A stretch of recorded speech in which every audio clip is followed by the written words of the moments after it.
swing our attention now to the Wallabies, who are set for battle against Argentina in Townsville. Am I right in saying this is our first time back to TVL since those COVID-enforced run of games up there? For the Wallabies, we do the double headers. Yeah.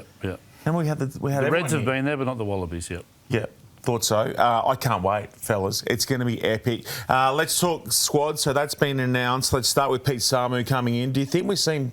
Do you think we see him on the bench this weekend? I think it all depends on how they want to shape that bench. I think, McWright's obviously a certain pick, and then how they want to fit in Valentini, Wilson.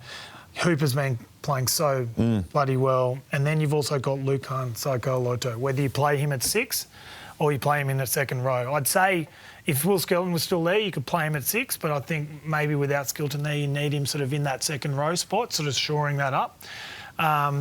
But, yeah, I think Pete Samu, he's so experienced. It's not like he's gone to another comp as well and, it's a bit of an easier comp he's coasted through. He's gone to one of the best comps in the world, that French one, and he's won a title, so he's obviously prime. He's just been waiting for his opportunity. He played a lot of times against the British and Irish Lions, so I hope we see him around. He adds that sort of experience and that belief to the group. He's a very well-liked guy.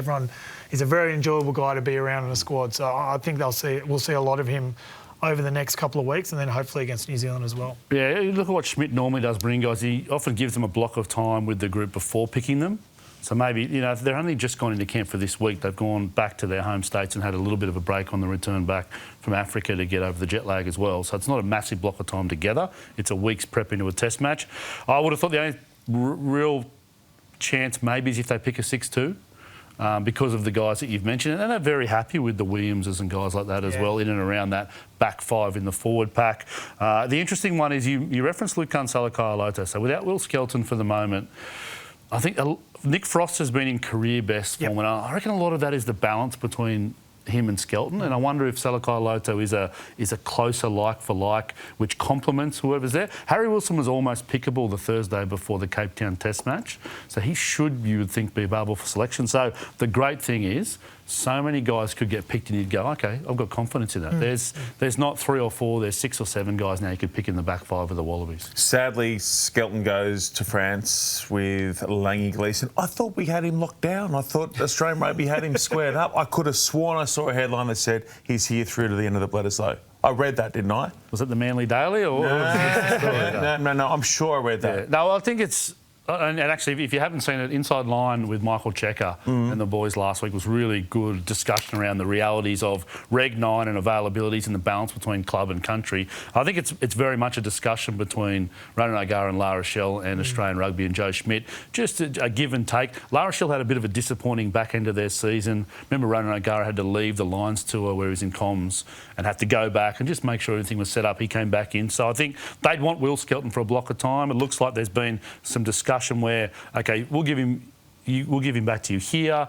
We'd love to see him here. I think that's a good relationship as opposed to being absolute. We want the reg, and then Will Skelton, it puts him in a bad position too. The bulk of his pay and what looks after his family is La Rochelle. We want him playing the great competitions like you mentioned with Pete Samu. Trying to find balance probably suits the Wallabies. I think it's good that there's a really open dialogue there from Australia, from Rugby Australia, Warren and his team there, which, hasn't really been our strong suit for a long time. That open dialogue, I think we'll get more of Will Skelton down the track rather than sort of just going in and telling them what we want to do. If we have a quick look, men, at what happens at 10. So our Toa's back, Tommy Liner's back in as well, a couple of the big inclusions. So where does that leave us in that number 10 decision-making role? The playmaker will be who on the weekend? You can't go away from the man that's got it done the last 2, can you? Do you? Oh, it's hard, isn't it? It's hard because are we looking forward to the next World Cup again? Or are we looking for results right now? I thought Tom Liner was fantastic during the Line series. I couldn't knock him. I thought he stood up in a position that we greatly needed someone to. Then, unfortunately, he's been injured and James O'Connor has stood up. So it's that, what do we want? Do we want to get more and more games into Tom Liner every week for the home World Cup? Or do we want to just say, you know what, James is the best 10 and he's playing really well at the moment, we're going to stick with him for a bit. But if you don't pick Liner, he's not really going to command a spot on the bench, is he? So you won't be able to develop him as well because you won't be able to get that 20, 30 off the bench into him, which we probably need to be doing a lot more. Yeah, well, I suppose we don't know how fully fit he is, how fully back, what block of training he's done in between the knock and coming back. If he's fully fit and selectable, I would assume that Schmidt would pick Tom Liner. He's his preferred 10. He's shown that in the Lions series.